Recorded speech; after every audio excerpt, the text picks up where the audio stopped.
Hi viewers, welcome to Telugu media zone. నేను మీ అమర్నాథ్ వంగ.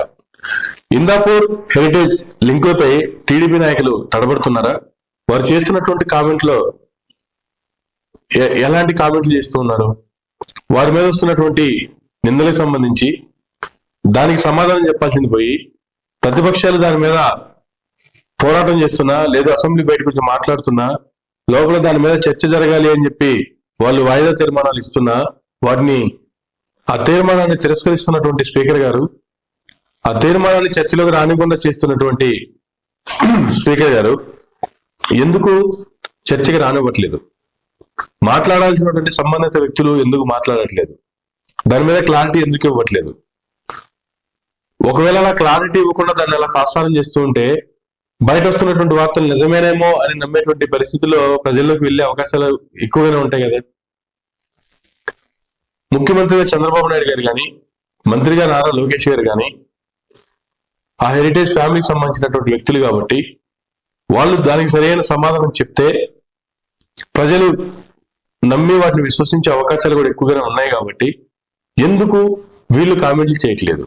వీళ్ళు కామెంట్లు చేయకపోయింది కాక ఇదేదో మా సొంత కంపెనీ అన్నట్లుగా మినిస్టర్స్ అందరూ దాన్ని నెత్తినేసుకొని బయట ప్రెస్ మీట్లలో మాట్లాడుతూ, మండలిలో మాట్లాడుతూ దానికి ప్రభుత్వానికి, దానికి లేదంటే చంద్రబాబు నాయుడు గారి కుటుంబానికి ఎటువంటి సంబంధాలు లేవన్నట్లుగా వీళ్ళు నెత్తినేసుకొని ప్రెస్ మీట్లు పెట్టి మరి కామెంట్లు చేస్తూ ఉన్నారు.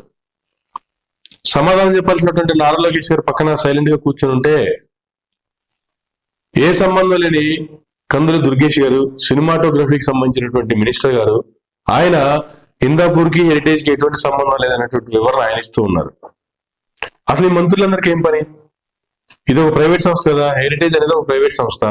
ఆ సంస్థకు సంబంధించినటువంటి వ్యక్తులు గవర్నమెంట్ లో ఉండొచ్చు, చీఫ్ మినిస్టర్ గా ఉండొచ్చు. దానికి ఆ ప్రైవేట్ సంస్థకి ఉన్నటువంటి వీళ్ళకి ఎటువంటి దాంట్లో లావాదేవీలు కానీ ఎటువంటివి లేవు కాబట్టి వాళ్ళే చేసుకుంటున్నారు కాబట్టి నారా భువనేశ్వర్ గారు లేదా నారా బ్రాహ్మణి గారు ఆ వ్యాపారాన్ని చూసుకుంటున్నారు కాబట్టి వాళ్ళే చైర్పర్సన్ గానో, మేనేజింగ్ డైరెక్టర్ గానో, డైరెక్టర్ గానో ఉన్నారు కాబట్టి ఆ ఫ్యామిలీ మీద అభియోగాలు వస్తున్నప్పుడు, లేదంటే ఆ ఫ్యామిలీకి సంబంధించినటువంటి వ్యాపారాల మీద అభియోగాలు వస్తున్నప్పుడు ఆ ఫ్యామిలీకి సంబంధించినటువంటి వ్యక్తులుగా వీళ్ళు స్పందిస్తే, దీనికి వీళ్ళు ఖండిస్తే, లేకపోతే వీళ్ళు సమాధానం చెప్తే దానికి ఒక మీనింగ్ ఉంటుంది. ఏ సంబంధం లేని మంత్రులకి అదేదో గవర్నమెంట్ కంపెనీ అయినట్టుగా ఒక ప్రైవేట్ కంపెనీకి సంబంధించి అసలు ఈ మంత్రులకి, మినిస్టర్స్ కి ఈ రకంగా నెత్తినేసుకుని మాట్లాడాల్సినంత అవసరం వచ్చింది. అంటే ప్రభుత్వం మీద, ప్రభుత్వానికి సంబంధించినటువంటి పెద్దల మీద నిందలు వస్తున్నాయి కాబట్టి, ఆ లింకులు బయటపడుతున్నాయి కాబట్టి వీళ్ళు దాన్ని నెత్తినేసుకుని మాట్లాడే ప్రయత్నం జరుగుతుందా? వీళ్ళు నెత్తినేసుకుని మాట్లాడాల్సినంత అవసరం ఉందా?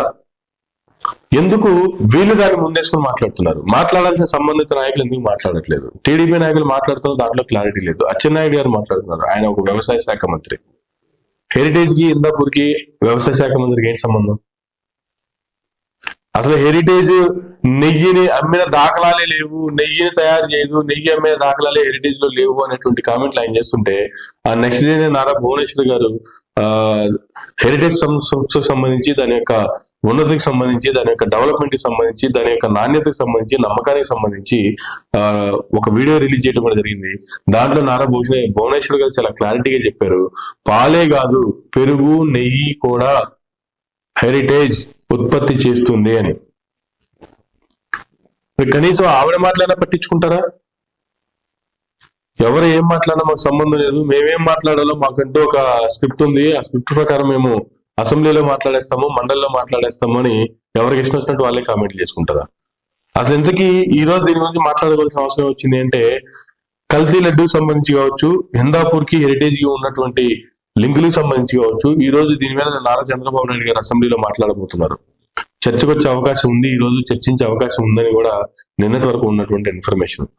ఒకవేళ నిజంగా అటువంటి పరిస్థితి ఉంటే మండలిలో చర్చిస్తే, మండలిలో వైసీపీకి సంబంధించినటువంటి వాళ్ళు ఉన్నారు, అన్ని మీ పార్టీకి సంబంధించిన వాళ్ళు అందరూ ఉన్నారు కాబట్టి అక్కడ చర్చిస్తే దానికి ఒక అర్థం, పరమార్థం ఉంటుందేమో.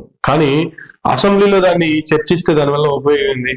ఉన్నటువంటి 11 మంది వైసీపీ ఎమ్మెల్యేలు అసెంబ్లీకి రావట్లేదు, మిగతా ఉన్న వాళ్ళంతా మీ కూటమికి సంబంధించినటువంటి వాళ్ళే.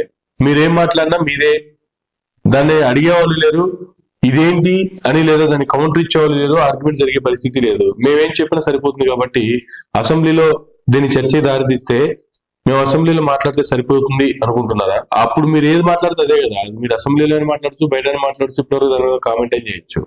అటువంటి పరిస్థితి ఏది లేకుండా అసెంబ్లీలో దీని మీద చర్చ జరుగుతుంది అనేటువంటి వార్తలకి, ఇదే అసెంబ్లీలో జరుగుతున్నప్పుడు మండలిలో కూడా దాని మీద చర్చించేటువంటి ధైర్యం లేదా? పోనీ మండలిలో పోనీ వైసీపీ ఎమ్మెల్సీలు లేదంటే ఇంకా ఇతర వర్గాలకు సంబంధించినటువంటి ఎమ్మెల్సీలు ఉన్నారు కాబట్టి వాళ్ళు గట్టిగా నిలదీస్తారు, లేదా దాని మీద కౌంటర్ అటాక్ చేస్తారు, ఆర్గ్యుమెంట్ జరుగుతాయి, హాట్ గా చర్చ నడుస్తుంది. అలా నడవడం ఇష్టం లేదా దాన్ని అంతగా చేయడం ఇష్టం లేదా? సింపుల్ గా మా పరిధిలో మేము అసెంబ్లీలో పెట్టుకుని శాసనసభలో పెట్టేసి దానికి ఇవ్వాల్సినటువంటి వివరిస్తే సరిపోతుంది అనుకుంటున్నారా?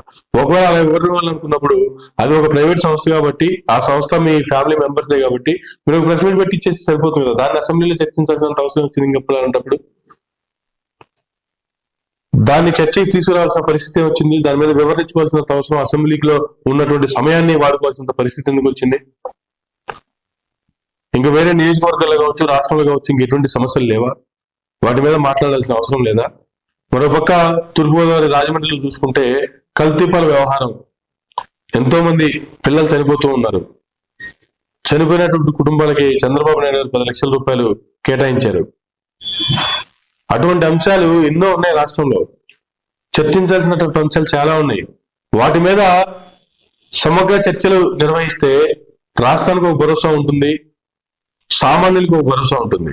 అలా కాకుండా మీకు కావాల్సినటువంటి వాటికి మాత్రమే అసెంబ్లీ సమావేశాలు పెట్టుకొని మాకు నచ్చినవే చెప్తాము, మేము రాసుకుందే చెప్తాము అంటే, బడ్జెట్ పెట్టారు, బడ్జెట్ లో మీరు ఒక లెక్కలు చెప్తారు, బడ్జెట్ అయిపోయిన తర్వాత మండలి దాని మీద ఇంకొక లెక్కలు చెప్తారు, మళ్ళీ మీ సీనియర్ నేతలే గవర్నర్ గారి ప్రసంగంలో ఆయన చేత ఇంకో లెక్కలు చెప్పిస్తారు.